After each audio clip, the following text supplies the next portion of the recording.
નમસ્કાર મિત્રો, આજનો આપણું ટાઇટલ છે કે જે લોકો ઘરે રિયાઝ કરે છે અથવા તો તબલા શીખે છે, નવા લોકો, હવે એને રિયાઝમાં પટ્ટી લગાવીને રિયાઝ કરવો કે પટ્ટી વિના રિયાઝ કરવો. કારણ કે ઘણીવાર એવું બનતું હોય છે કે જે નવું શીખતા હોય છે એ બીજા ઉસ્તાદોને જોઈને શરૂઆતથી જ પટ્ટીનો યુઝ કરતા હોય છે. હવે શરૂઆતથી પટ્ટીનો યુઝ મારા ખ્યાલથી ન કરવો જોઈએ. કારણ કે જ્યારે તમે નવું શીખતા હો અથવા તો તમે રિયાઝ કરતા હો ત્યારે તમારા જે આંગળા છે એમાં એ વજન નથી હોતું.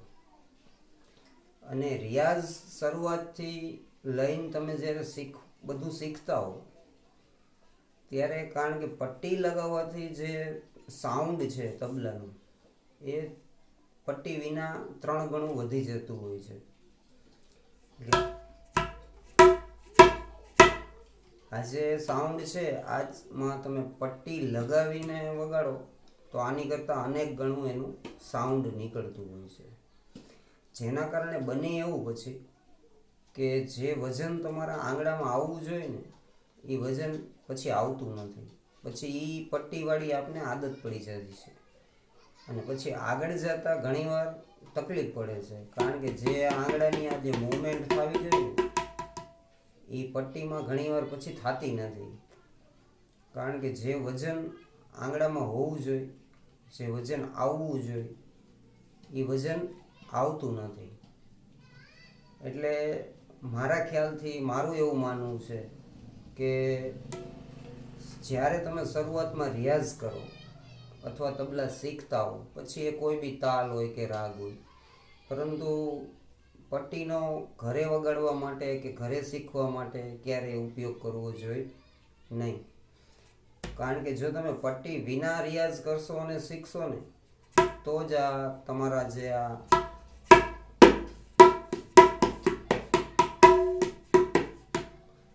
વજન આવશે. એકવાર પ્રોપર તમારા આંગળામાં વજન આવી જાય, તમને ખ્યાલ આવી જાય કે ના હવે બરોબર છે, આપણા આંગળા બરોબર વ્યવસ્થિત મૂવમેન્ટ કરવા માંડ્યા છે, આપણા આંગળામાં પ્રોપર આપણે જે પ્રેશર વજન આપવું જોઈએ એ વજન આપણે આપી શકીએ છીએ, ત્યારબાદ તમે જ્યારે બહાર વગાડવા જાઓ આવડી ગયા પછી, ત્યારે તો સ્વાભાવિક છે કે બધા પટ્ટીનો યુઝ કરતા હોય છે. પરંતુ શીખવામાં, ઘરે વગાડવામાં ક્યારેય પટ્ટીનો યુઝ ન કરવો જોઈએ. તમે પટ્ટી વિના જ્યારે વગાડશો ને ત્યારે તમારા આંગળા, તમારા હાથ ખૂબ વ્યવસ્થિત ચાલશે. અને જે તમારે હરકત લેવી હોય કોઈ પણ તરજને લગતી તો તમે ઇઝીલી લઈ શકશો. અને પટ્ટીમાં શરૂઆતમાં એટલું કમ્ફર્ટ નથી રહેતું. કારણ કે પટ્ટીમાં શીખવામાં શરૂઆતથી પટ્ટી તમે લગાવીને શીખશો ને તોય તમારે ઘણા બધા પ્રોબ્લેમ્સ આવશે. જે પ્રોપર તમારે હરકત લેવી હોય ને એ હરકત એ ઘણીવાર નથી આવી શકતી, ખૂબ ટાઈમ લાગે છે. અને જ્યારે તમે પટ્ટી વગર વગાડશો ને ત્યારે તમારે ખૂબ સરળ રહેશે. તમારા આંગળા તમારે જે રીતે મૂવમેન્ટ કરાવવા હશે ને એ રીતે તમારી મૂવમેન્ટ થઈ શકશે. આવું મારું માનવું છે. બાકી પછી જેને પટ્ટી લગાવી જોઈએ તો એમાં આપણે કંઈ ના નથી પાડતા.